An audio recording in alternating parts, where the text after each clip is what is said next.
আরবের সঙ্গে বাংলাদেশের 2025 সালের হজ চুক্তি স্বাক্ষরিত হয়েছে। সৌদি আরবের জেদ্দায় স্থানীয় সময় সকাল 10টায় এই দ্বিপক্ষীয় চুক্তি হয়েছে। আজ রোববার ধর্ম মন্ত্রণালয়ের এক সংবাদ বিজ্ঞপ্তিতে এ তথ্য জানানো হয়।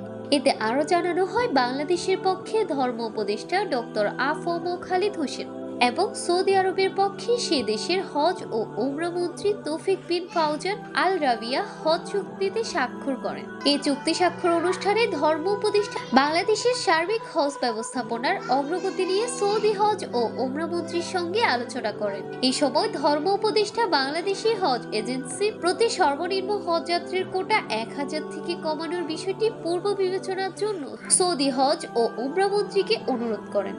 তবে সৌদি হজ ও উমরা মন্ত্রী এজেন্সি প্রতি সর্বনিম্ন হজ যাত্রীর কোটা 1000ই বহাল রেখেছেন।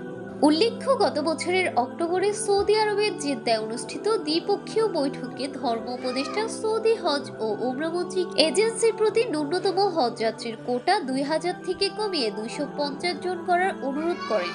তার অনুরোধের পরিপ্রেক্ষিতে সৌদি হজ ও উমরা মন্ত্রণালয় 2025 সালের জন্য বাংলাদেশি এজেন্সি প্রতি হজ যাত্রীর ন্যূনতম কোটা 2000 হতে কমিয়ে 1000 জন নির্ধারণ করে। তবে আগামী বছর এই কোটা হবে 2000 জন।